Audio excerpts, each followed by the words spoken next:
I've replayed the moment I finally cracked more times than I can count. But whenever I try to explain it to anyone else, they think the breaking point was something big, like a blow-up argument, or a dramatic betrayal, or a fight that ended in slammed doors and shattered plates. It wasn't. My family's poison was never loud. It was quiet, practiced, and casual, like breathing. So yes, the moment I broke was small. Stupidly small. A 10-second video I wasn't supposed to see, just enough to split my entire life into before and after. I should probably introduce myself before things get messy. My name's Elias Ward, I'm 30, and until recently, I was the designated handyman, driver, mediator, bank account, and emotional punching bag of the Ward family. Oldest of 3, first to graduate, first to get a stable job, first to be sucked dry because of it. My mom called it stepping up. My siblings, Mira and Jonah, called it being dependable. I called it survival. They didn't mean to ruin me. That's the part that stings the most. They didn't even think about me long enough to consider whether I could be ruined. People talk about family love like it's this unquestionable force, like blood automatically makes you safe. I grew up believing that if I just kept the peace long enough, or helped enough, or softened myself enough, my family would eventually see me as someone worth loving without conditions. Instead, I became useful, nothing more. Mira, the middle child with a laugh sharp enough to cut glass, liked to say I was built for labor, not affection. Jonah repeated it until the joke became a script. My mother tolerated it because jokes are easier to police than reality. And reality was this. My value to them began and ended with what I could fix. But you don't see the full shape of a cage when you've lived inside it your whole life. It wasn't until the night Jonah accidentally airdropped me a video while he was drunk and bragging to his friends that I finally understood the kind of character I was in my family's story. They weren't mocking me behind my back. They were performing me, playing me like a role they'd rehearsed for years. The video was only 10 seconds long, but it hit like a punch to the ribs. Jonah, Mira, and my mother were in the living room, drinks in hand, reenacting how I supposedly talk, walk, and breathe stress. Mira exaggerated my posture, hunching her shoulders like she was carrying invisible bags of groceries. Jonah imitated my voice in this nasal, pathetic whine. My own mother watched, laughing so hard she wiped tears from her eyes. At the end, Mira raised her glass and said, "To Eli, the family tool." Tool. Not son, not brother, tool. I stared at that word until it stopped looking like English. I wish I could tell you I confronted them, that I stormed into the living room and demanded to know how long they'd been doing this, that I threw the phone at the wall or cursed them out or asked if they ever loved me at all. I didn't do any of that. Instead, something inside me, something I didn't know was holding my whole life together, simply let go. Quietly, almost gently, like a tired animal finally setting down a burden it was never meant to carry. That was the night I started planning my disappearance. And the funny thing is, even now, after everything that happened, part of me still wonders how long they would have kept using me if I hadn't slipped out from under their grip. You don't realize how much people relied on your silence until the day you stop being silent. I didn't leave right away. People imagine disappearing as some dramatic storm out, keys thrown on a counter, doors slammed, tires screeching out of the driveway. But when you're the dependable one your whole life, even your collapse happens responsibly. You fold it neatly, you plan it, you make sure no one else suffers inconvenience from your suffering. At least that's who I was back then. So instead of disappearing immediately, I watched, I listened. I paid attention in ways I never had before, like I was studying a species I'd mistakenly believed I belonged to. I began noticing the jokes I used to laugh at because I didn't know they hurt. The way any sentence I said turned into a punchline before I even finished speaking. How I would get through 3 words and Mira would already be changing her voice to imitate how boring I sounded. How Jonah would roll his eyes like my mere presence was a chore. How my mother would say, "Don't be sensitive, Eli, they're just kidding," while never once acknowledging that the joke always started with them and always ended with me. And once I saw it, I couldn't unsee it. It was like someone wiped fog off a mirror I didn't realize was fogged in the first place. The next few days, I moved like a ghost in my own house, silent, observant, detached in a way that scared even me. They noticed something was off, not because they sensed hurt, just because my silence made their jokes bounce back without landing. And people who rely on having a designated recipient for cruelty hate when their target stops responding. I remember one night, 2 days after the video, when Mira glanced at me across the kitchen. She tilted her head, studying me like she was trying to determine whether the toy was broken or simply out of batteries. "Why are you so quiet lately?" she asked. For the first time in my entire life, I didn't give her a comforting answer. Instead, I said the truth. "I'm just paying attention." Her smile faltered, a tiny crack, a fracture line so thin most people would have missed it, but I saw it, and some twisted part of me enjoyed it. The plan formed slowly, like ink spreading through water. Not a flash of inspiration, not vengeance, not even spite. It was survival, a quiet, methodical rearranging of my priorities until staying felt more dangerous than leaving. I started packing little by little, not luggage, just essentials, documents, the external hard drive with my work files, my camera, a sweater I loved but never wore because my siblings said it made me look like a retired librarian. Funny how even my clothing belonged to their script. Each night, after everyone slept, I added another item to my backpack and slid it under the bed. My heart didn't race. My hands didn't shake. The calm that settled over me was uncannily absolute, like my body had already accepted a truth my mind was only beginning to articulate. I was done being theirs. I researched short-term rentals 2 towns over. A small attic apartment above an antique shop caught my eye. Slanted ceilings, a single window that overlooked the street, dusty wooden floors. It wasn't glamorous, but it felt like something I hadn't experienced in years. Mine. The landlord didn't ask many questions. I signed the lease digitally, paid up front, set the move-in date. No one noticed the charges because I'd always handled finances. Their blind spot was the very role they shoved onto me. And then the universe did something darkly poetic. The night before I planned to leave, Jonah knocked on my bedroom door. He didn't come in. He just leaned against the doorframe, chewing a piece of gum, staring at his phone. "You busy?" he asked. I wasn't, but I said nothing. He continued anyway. "So, Mira's got this funny idea. We're gonna make a video, like a fake documentary about you. Just for laughs, you know, how you organize everything, how you panic over tiny stuff, how you're always the responsible one." He laughed. He actually laughed. Then he added, "You'll love it. Mom's already said she's down to help." He walked away before I could respond, like he didn't need one. And that sealed it. The universe was practically holding the door open for me. I lay awake that night, staring at the ceiling, replaying the last 10 seconds of that conversation. They weren't planning a joke. They were building a caricature. And they expected me to stand there and applaud. I left at dawn. Didn't say goodbye. Didn't leave a note. Didn't take more than what fit in the backpack. I slipped out quietly, locking the door behind me even though it wasn't my responsibility anymore. As I walked down the driveway with the morning fog clinging to the air, something inside me loosened.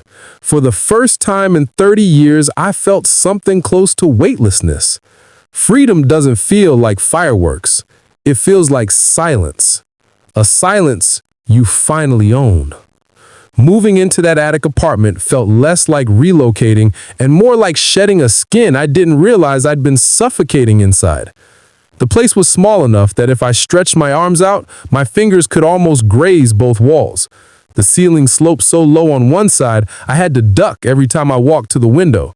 The radiator hissed like it held grudges. The floorboards creaked the way old things confessed their history.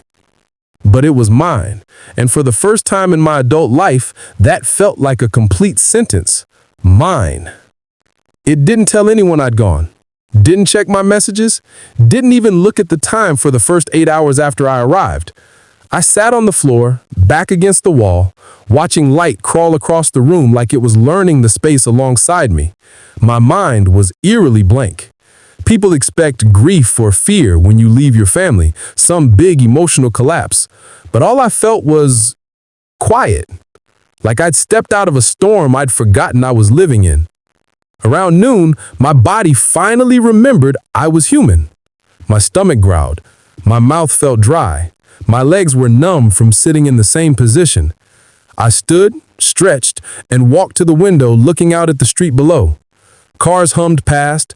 A kid pedaled by on a bike too big for him. A woman unloaded boxes from her trunk. No one knew me. No one needed me. No one watched me with that familiar mix of expectation and contempt. It was terrifying. It was exhilarating. It was the first time I considered that maybe I hadn't escaped a home, maybe I'd escaped a role. The silence didn't last long. Late that afternoon, my phone buzzed against the hardwood floor, loud enough to yank me back into the world I was trying to outrun. I froze, just stared at the screen from across the room like it was a venomous animal. 17 missed calls. 12 from my mother, 3 from Mira, 2 from Jonah. A handful of texts flashed in the notifications bar. The preview line from the most recent one read, "Where the hell are you? We're not playing games, Eli." Funny how quickly people panic when the thing they take for granted stops functioning. I let the phone buzz until it timed out again. I didn't pick it up, didn't unlock it, didn't give them the satisfaction of knowing I'd seen anything at all. Instead, I went downstairs to the antique shop, bought an old kettle and a secondhand mug with a chipped rim, and made tea on the tiny stove like a person rebuilding a life from crumbs. The world didn't end because I ignored them. That was the first real shock. Around 9 p.m., though, I cracked. Not emotionally, just logistically. I needed to text someone. Not them, not anyone in the family orbit, but I did need one person who wasn't tied to my history.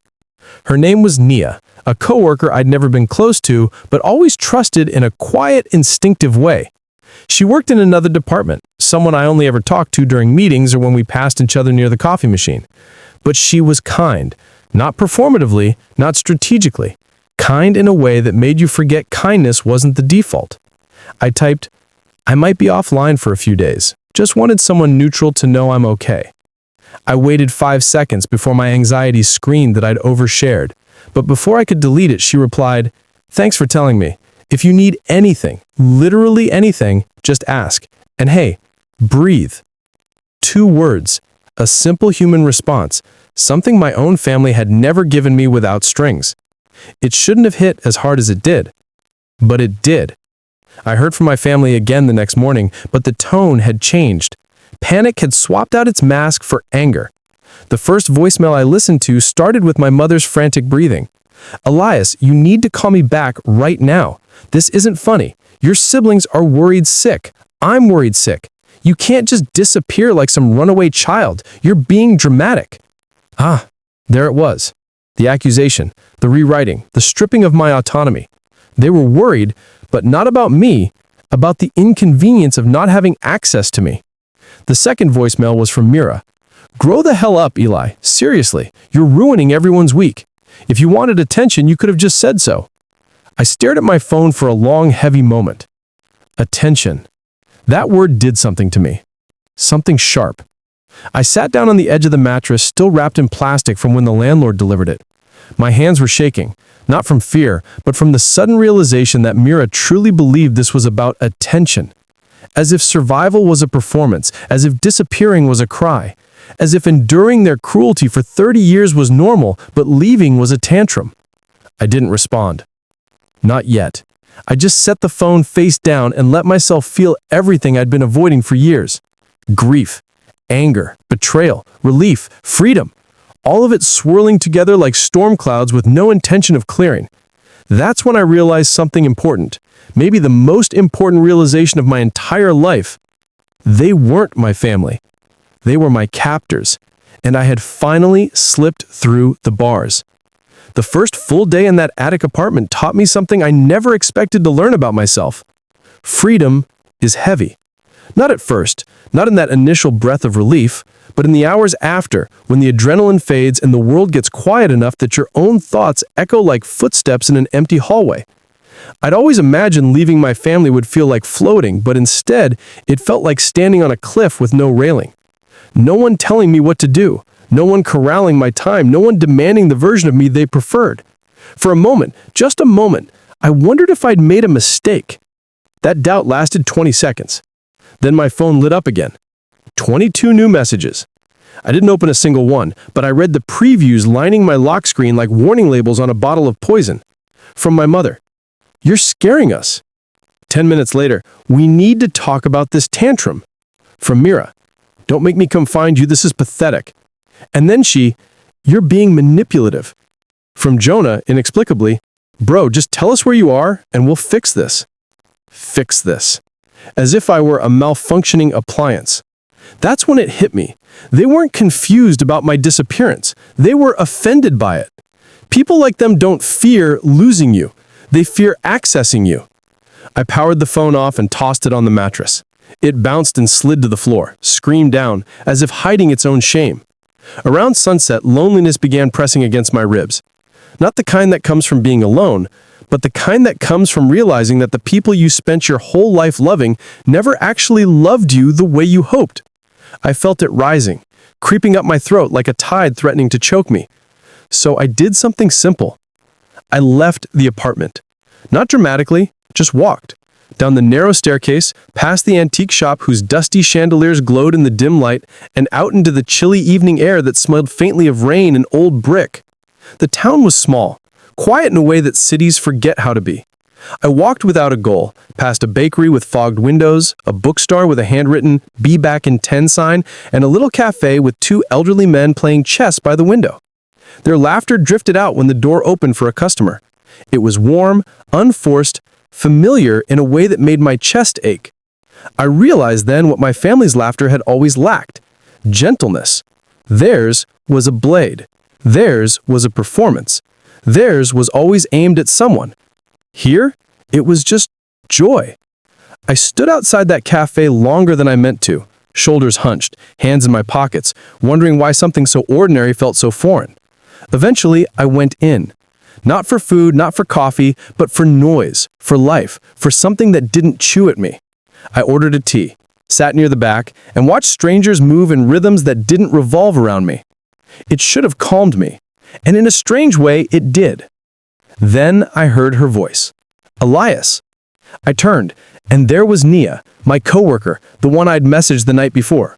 Her hair pulled into a low bun, her dark eyes widening with a mix of surprise and relief. She slid into the seat across from me without waiting for permission. She said, "I was hoping I'd find you." I blinked. "How?" She texted me, "I might be offline for a few days," which sounds exactly like something someone says when they're not okay. She shrugged. "I guessed you'd choose a quiet place. This is the only quiet place in town." Most people would find that creepy. I found it grounding. She didn't pry, didn't pressure, didn't perform empathy the way my family weaponized it. She just sat there, her presence steady, as if she'd been trained to be gentle with wounded things. After a few minutes of silence, she asked, "Do you want to tell me what happened?" I looked down at my tea. The steam curled upward like a question I wasn't ready to answer. Instead, I said, "Not yet." She nodded, accepting that completely. Then, "Do you want me to stay?" That question hit harder than any voicemail, any insult, any betrayal. Because the truth was, I did want her to stay. Not to fill the silence, not to distract me, but because her presence didn't feel like a demand. It felt like a choice. My choice. "Yeah," I said, "you can stay." And she did. No expectations, no judgment, no pressure. Just two people breathing in the same space, letting the world be soft for a moment. I didn't realize until that night how starved I was for softness. When I walked back to the apartment alone later, something inside me had shifted. Not healed. No, healing comes slow and messy and painful. But shifted. Like the ground had tilted a few degrees, allowing me to see a path I didn't know existed. I wasn't ready to talk. I wasn't ready to explain. But for the first time, I wasn't completely alone in the world I was trying to rebuild. And that scared me more than anything my family had ever done. Because caring for someone new meant risking something I wasn't sure I had left to give. But the alternative, going back to the life I'd escaped, was no longer an option. My phone buzzed once in my pocket, though I'd turned it off earlier. I took it out and realized it had powered on by accident. The lock screen glowed in the dark hallway leading up to my apartment. 36 missed calls now. 52 messages. Every one of them a reminder of the cage I'd walked out of. I powered the phone off again, and this time, I didn't toss it aside. I put it face down in a drawer and closed it. The first week alone in that apartment passed in a strange blur of quiet moments and small rebellions. I cooked meals for the first time in years that weren't eaten under the critical gaze of someone waiting for me to spill something or burn something. I walked streets I'd never noticed before, even though I'd lived in this city my whole life. I laughed at things that weren't performances, and I cried at things that had nothing to do with anyone else. For the first time, the world felt like it existed outside of their expectations. Yet, even in freedom, I felt haunted. Shadows of my family's voices crept into my mind at night. Mira's sneering laugh, Jonah's sighs of disappointment, my mother's sighs of, "Why can't you be normal?" I tried to write them off as ghosts, but the truth was harsher. They weren't gone. They'd embedded themselves into me so thoroughly that their judgment had become an internal soundtrack I couldn't switch off. This realization hit hardest when I sat in my empty living room at 2 a.m., staring at the ceiling, wondering if I had the strength to build a life that wasn't defined by their cruelty. It was in that darkness that I made a decision. I wouldn't just escape. I would reclaim myself. Step by step, day by day, I would rebuild the person I had been forced to suppress. No one would see me. No one would define me. And if they tried, I would already be somewhere else, stronger than their ridicule, untouchable by their opinions. I began small, morning runs before the city stirred, journaling my thoughts, messy and unfiltered. Slowly, I brought back pieces of myself that had been buried, my camera, my sketchbook, the little coding projects I'd abandoned because family emergencies or you're needed here. Each reclaimed fragment of my identity was a small victory, a silent rebellion against a lifetime of imposed roles. One afternoon, as I sat in the corner of a cafe sketching the skyline, my phone buzzed just once. Just one notification. It wasn't from my family. It was from Jonah. Hesitant. Awkward. The kind of message you send when you're unsure if the bridge you're building can support you. "Hey, I know you're gone and I get it. I wanted to say I'm sorry for everything." I stared at the screen, fingers hovering over the keyboard. I could feel the pull of old patterns, the urge to forgive too quickly, to step back into the comfort of being the family fixer, the one everyone leaned on. But I didn't reply immediately. Instead, I let it sit, let it linger, because this time, I wasn't gonna react. I was gonna respond on my terms. I finally typed, "I hear you. That's all for now." 2 words. Boundaries. Ownership. Power I hadn't felt in decades. It wasn't perfect. It wasn't dramatic. But it was mine. And for the first time, the quiet didn't feel like emptiness. It felt like potential. The next few weeks blurred into a routine that was both grounding and terrifying. I learned how little I had been living for myself. Friends who I hadn't spoken to in years reached out. Work became something I could manage without constantly being a messenger for family drama. Slowly, the fear that had defined my life for 30 years, the fear of disappointing, of being mocked, of being invisible, started to recede. I wasn't just surviving anymore. I was existing. And then came the message that truly set the stage for everything that was about to change. My mother. Calm, polite, calculated. We'd love to see you for Christmas Eve.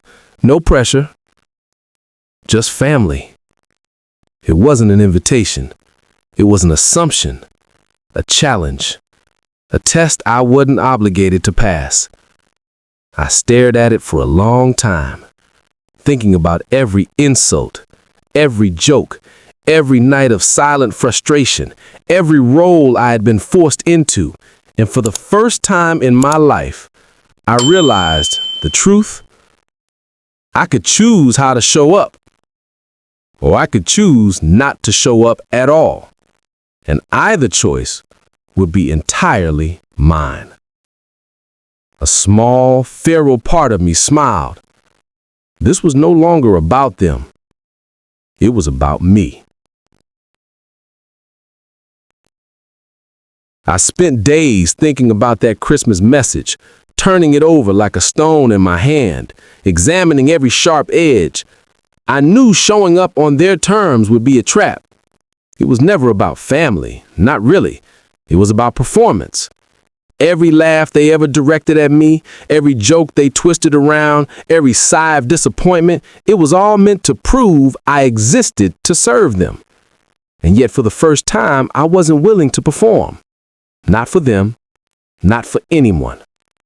I started planning my own version of the holiday. Quiet, controlled, strategic, every detail measured. If they expected me to show up and be the same obedient shadow, I would give them something they could never anticipate. Not rage, not confrontation, not even revenge in its obvious form. I wanted something subtler, something surgical, something unforgettable. I began gathering evidence, screenshots of texts and emails, pictures of social media posts, notes from years of planning and expectation. Each image, each message, each small act of disregard and humiliation became a brick in the foundation of my new armor. I organized them meticulously into a small, leather-bound notebook. 7 copies for every adult who had ever participated in my invisibility or my ridicule. It felt strange, almost exhilarating, to be preparing for a confrontation that wasn't about yelling or crying. It was about truth. Cold, factual, undeniable truth. And when I finally finished, I closed the notebooks and felt a weight lift off my chest. It wasn't about punishment. It was about closure. About finally stepping out from the shadow they had forced me to inhabit for decades. The days leading up to Christmas Eve were spent in almost meditative anticipation. I walked the city streets at dawn, camera strung over my shoulder, capturing images of things that didn't belong to anyone. I cooked meals I wanted, alone, on my own terms. I journaled, documenting every pang of fear and every glimmer of liberation. I even spoke to Nia a little more. Her presence was grounding, a reminder that I didn't have to exist in isolation, that the world contained people who saw you without trying to sculpt you. And then Jonah reached out again, tentative, hesitant. I don't know what you're planning, but I want to help. I can't undo the past, but I don't want you to face this alone. I replied simply, we'll see. Stay ready. It was vague, but intentional. The power felt delicious. For 30 years, I had reacted to them. Now, I acted on my terms. I finally visualized the Christmas Eve dinner. I saw Ava, sharp-tongued, perfect hair, rehearsed smile, trying to provoke me. I saw my mother, the orchestrator, thinking she could script my response. I imagined the chaos Jonah and I could quietly orchestrate from the shadows. It wasn't malicious. It was equilibrium. And for the first time, I was the one holding the lever. The night arrived. I dressed sharply, calmly, as if I had already rehearsed every step. I walked into their house carrying nothing but the air of quiet confidence and a small secret burden of truth. The moment Ava saw me, her lips tightened into a practiced smile. She said something sugary about me finally showing up. My mother asked with carefully measured concern if I was feeling okay. I responded politely. Readable? Not at all. Everything was proceeding exactly as I had planned. Then, just as the first glass was poured, the subtle chaos began. My sister Jenny, who I had quietly enlisted, arrived late, carrying cider, a grin barely contained. She tripped over a rug and spilled the drink across the table. Ava and my mother scrambled, flustered, distracted, and while they were occupied, the leather-bound notebooks quietly appeared at each seat. 7 silent accusations, 7 impossible truths. I sat back, a calm observer. A smile touched my lips. The storm hadn't arrived yet, but it was coming, and this time, it was mine to unleash. The first person to notice the notebooks was my Uncle Raymond, loud, nosy, always needing to be the one who figures things out. He picked us up, brow furrowed, as if the leather itself personally offended him. What's this?" he asked, his voice echoing across the dining room. My mother's head snapped up from where she was blotting cider from the tablecloth. Ava froze mid-rant about how Jenny needed to watch where she was going. Jonah, standing behind her, shot me a glance, half anxious, half impressed. I didn't move, didn't speak, just took a slow sip from the glass in front of me. "It's a gift," Jenny said innocently, cheeks flushed with the effort of pretending she wasn't holding back a grin. "A gift?" Ava scoffed. "What kind of gift comes wrapped like a legal summons?" I looked at her then, directly. Soft smile. Neutral tone. "Go on," I said. "Open it." A hush fell across the room. Even the kids stopped moving. My mother took her seat slowly, suspicion tightening the corners of her eyes. Ava pulled the ribbon off hers with theatrical annoyance. Everyone else followed suit, the rustling of paper sounding unnervingly like the soft crackle of a match touching dry wood. Ava was the first one to flip hers open. Her face changed instantly. She didn't even make it past the first screenshot, the group chat title, Operation Spreadsheet Surprise, ha ha ha ha ha ha, followed by the messages planning the Thanksgiving roast, the neon t-shirt, the card. When her eyes shot up to meet mine, there was something I had never seen on her face before. Not guilt, not remorse, but fear. "You saved these?" she whispered. "No," I answered calmly. "You created them. I curated." My mother opened hers, and I watched her expression contort. First confusion, then denial, then the dawning horror of someone realizing the floor beneath them wasn't as solid as they believed. Uncle Raymond caught the part where my cousin Aisha joked that my absence on holidays was probably the only contribution I ever made to the family. He coughed, uncomfortable, suddenly very interested in the wood grain of the table. "Elias," my mother finally said, voice brittle, "why would you bring something like this here?"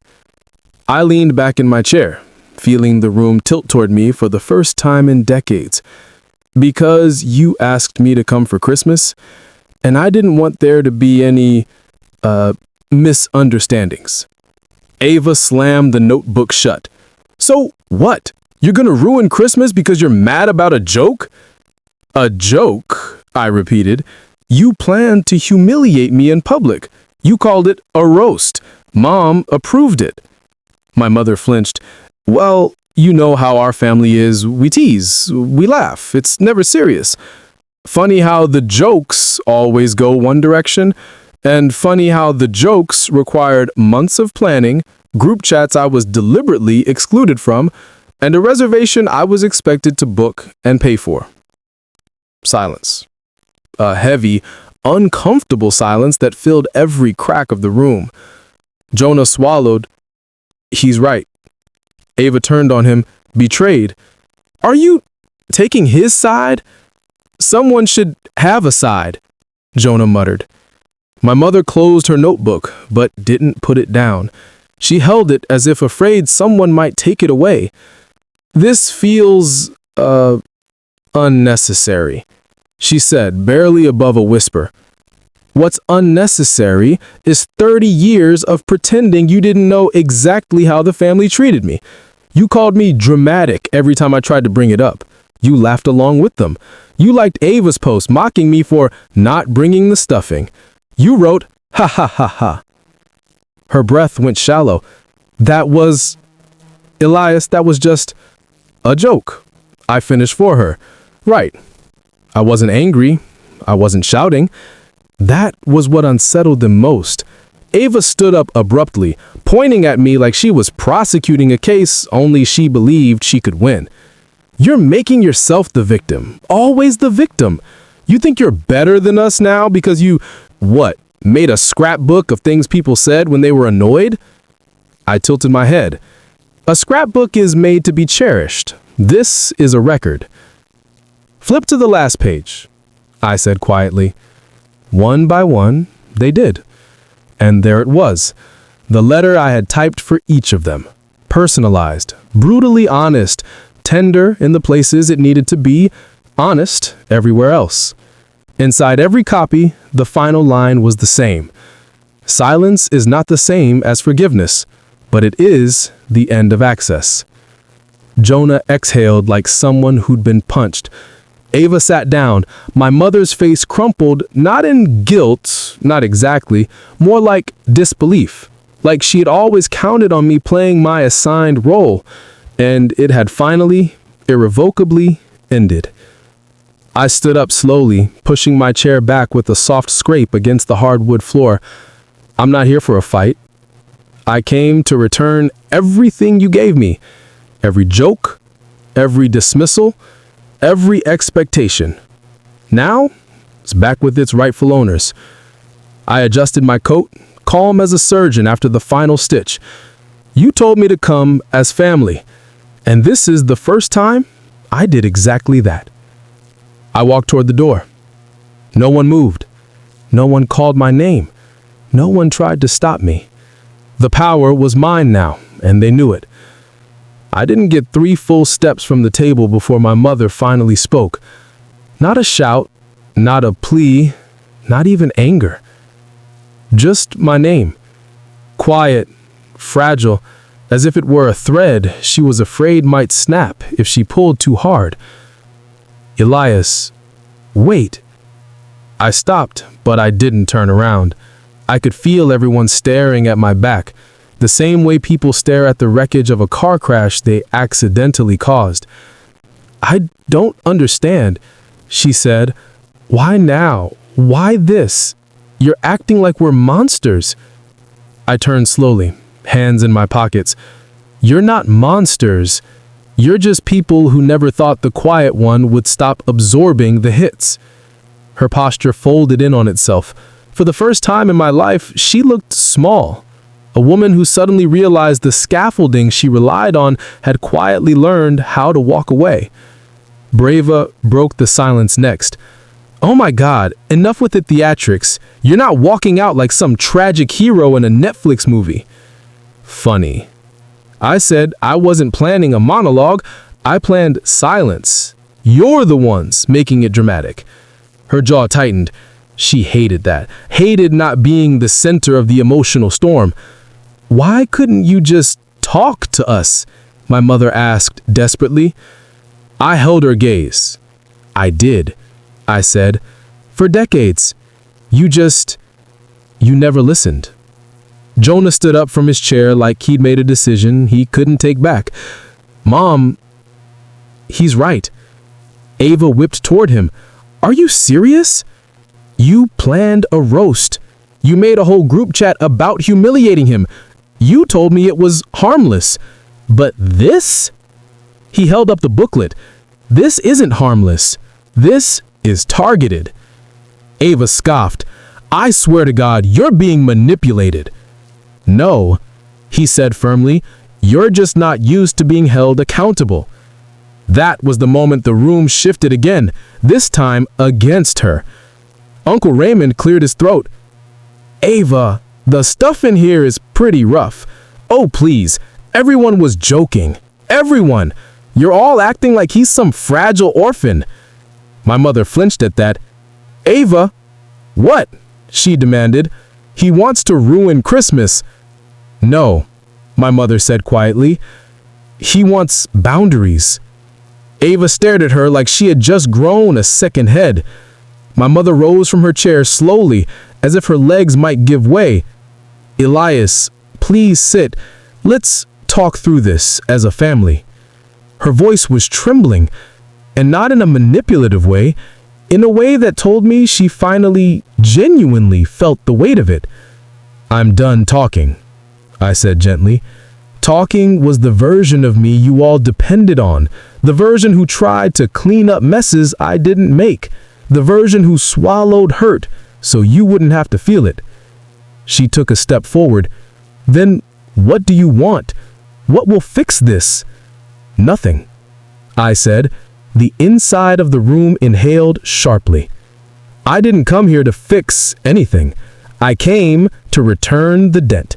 And now, it's paid." Ava stood up so fast her chair toppled backward.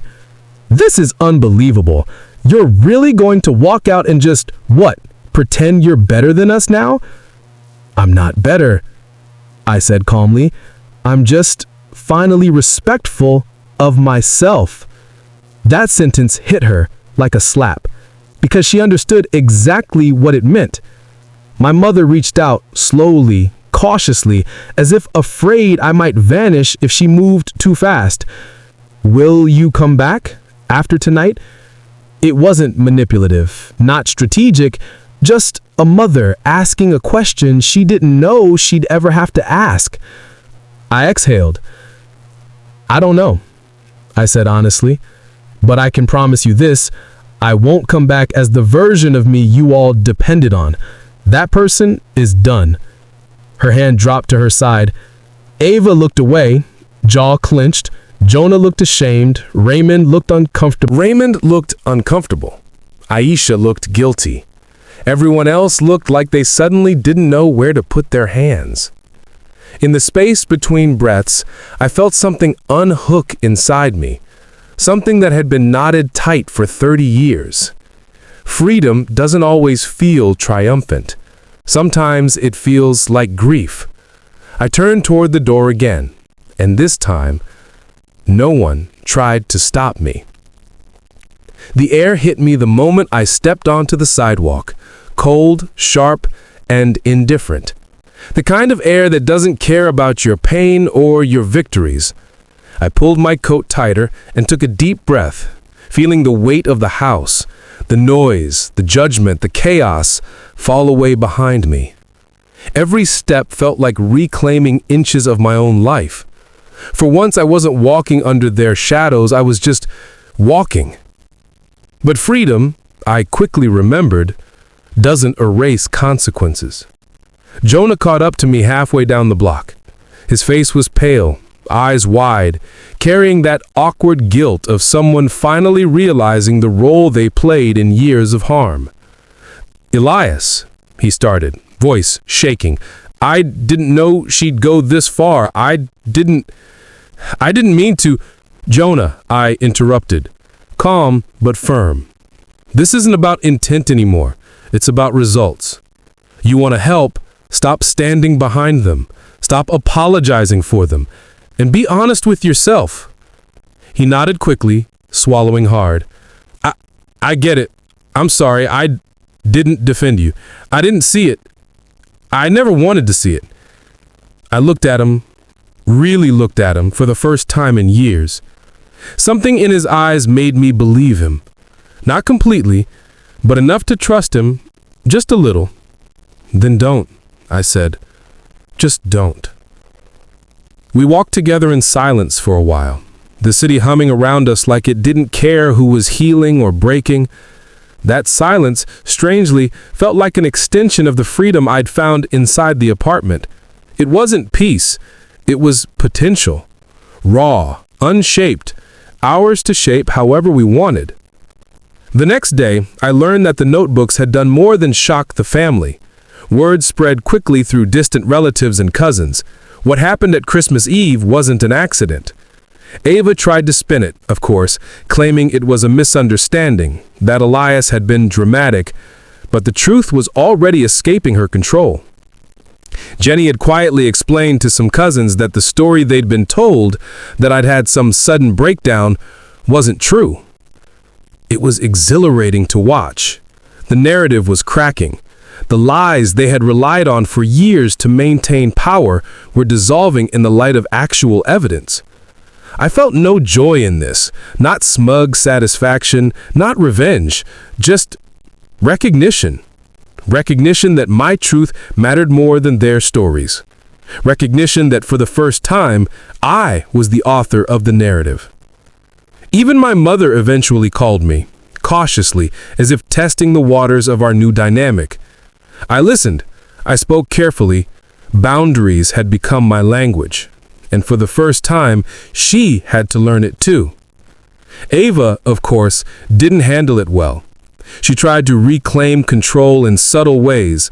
Social media posts, whispered conversations, half smiles meant to provoke me. But the poison didn't stick anymore. I didn't respond. She escalated. At first, it felt exhausting, seeing someone you once feared turn into a desperate version of themselves. But then I realized something important. Her reaction didn't belong to me anymore. It belonged to her. And I could watch without participating.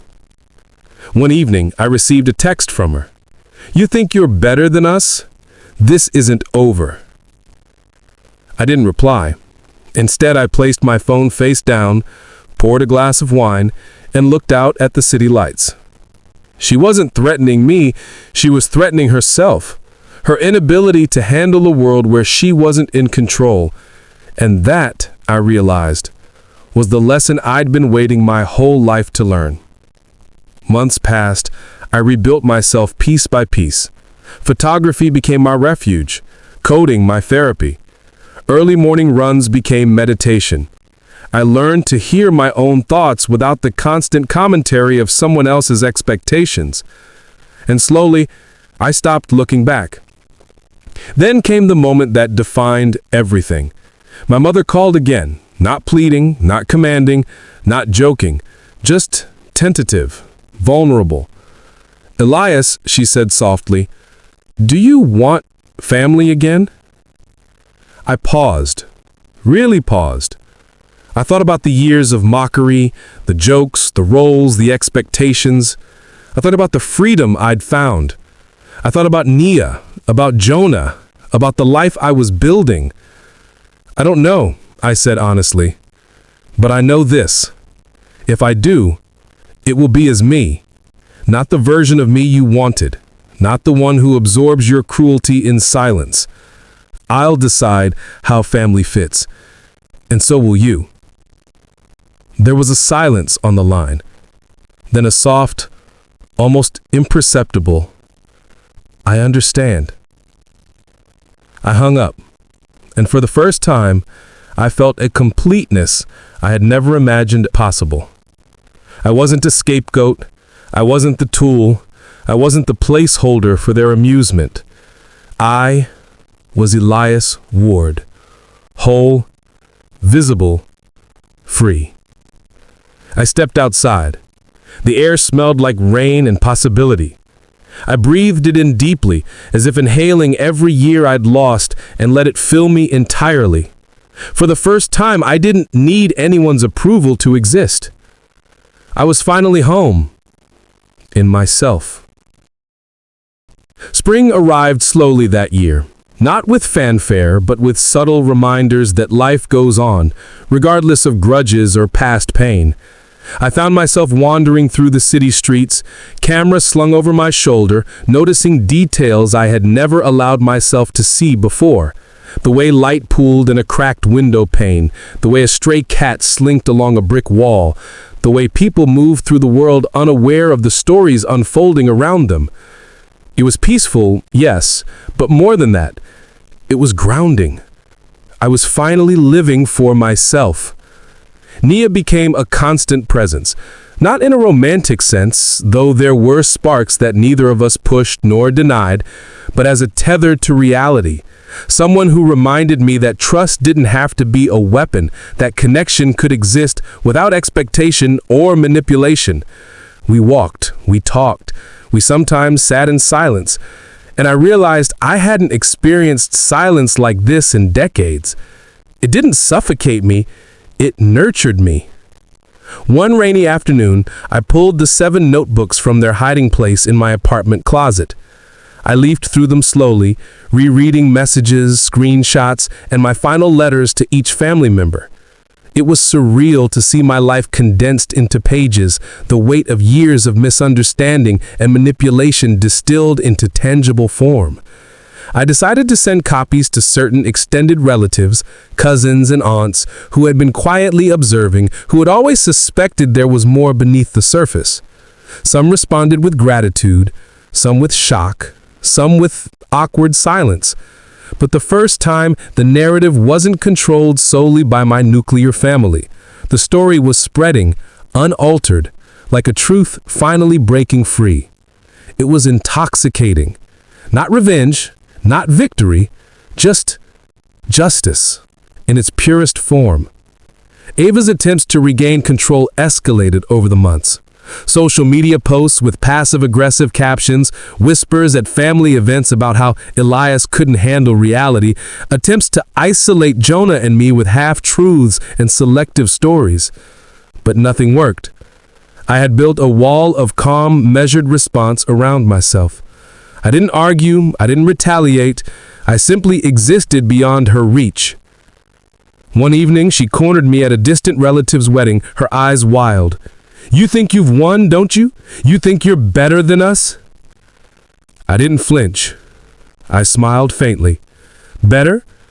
No. Free? Yes. That short answer ended the confrontation. Ava stormed away, frustrated, confused, and most importantly, powerless. Jonah approached me later that night, away from everyone, nervously clutching a glass of water. "Elias, I need to tell you something. I wasn't entirely honest with you during all of this. There's more I kept from you, things I didn't say because I was scared of her, scared of what she'd do if I broke ranks." I listened quietly. He took a deep breath. "I didn't just see what happened. I participated in small ways in enabling it. And I'm sorry. I want to do better, but I understand if you can't forgive me." I looked at him, saw the sincerity etched into his posture, the weight he carried. "You're human," I said simply. "You have a choice now. Don't spend the rest of your life hiding behind fear. Start choosing differently." He nodded quickly, eyes glistening, relief and shame intertwined. Months turned into a year. I found joy in work again, coding projects that belonged entirely to me. I began teaching photography classes at a community center, sharing the lens through which I now viewed the world. Slowly, I repaired relationships that mattered. Not with my family, not yet, but with friends and colleagues who saw me, really saw me, without expectation or judgment. The following Christmas, I received another invitation from my mother. This time, the words were softer, tentative, careful. I considered it. Not because I needed approval, not because I feared humiliation, but because part of me had always hoped for something real, untainted by years of mockery. I crafted a response carefully, deliberately. "I'll come, but only as myself. No scripts, no performances."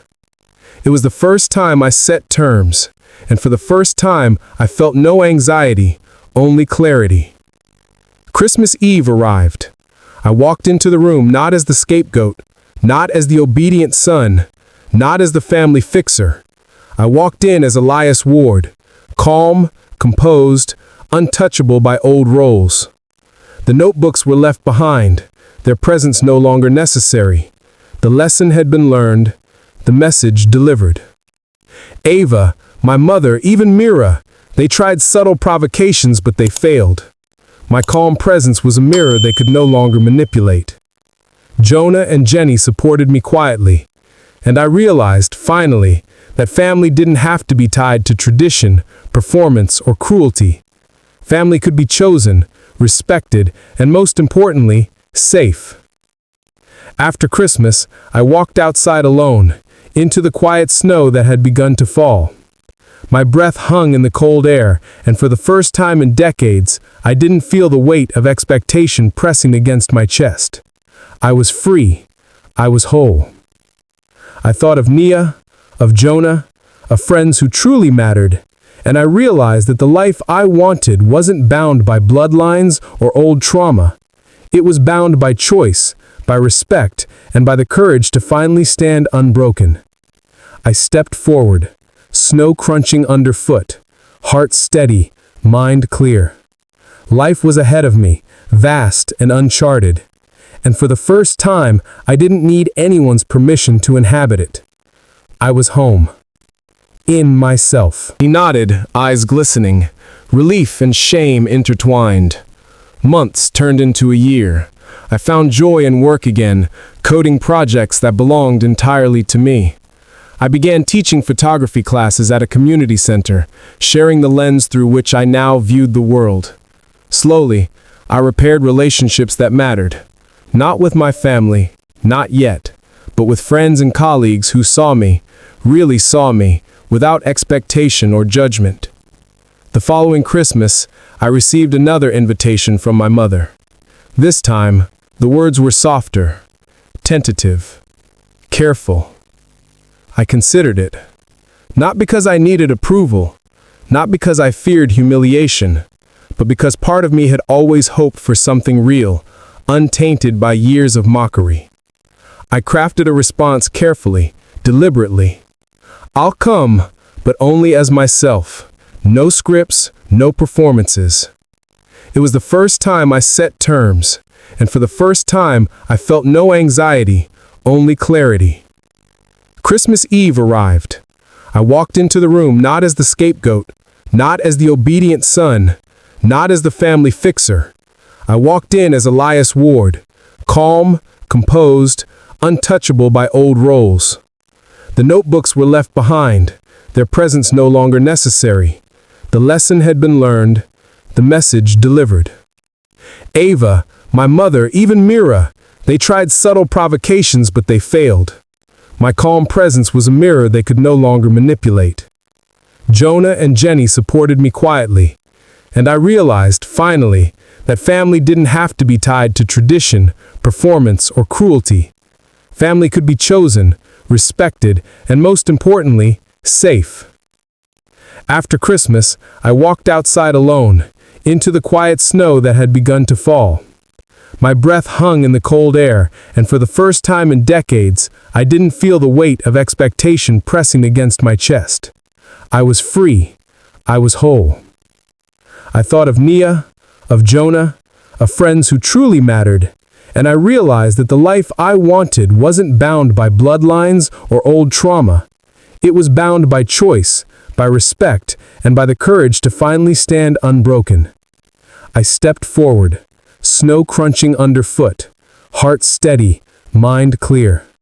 Life was ahead of me, vast and uncharted, and for the first time, I didn't need anyone's permission to inhabit it. I was home. In myself. If this story moved you and stayed with you, don't forget to hit the like button. Subscribe to the channel for more stories like this, and share it with someone who'd feel it too. The more people who see it, the more voices we give to stories that deserve to be remembered.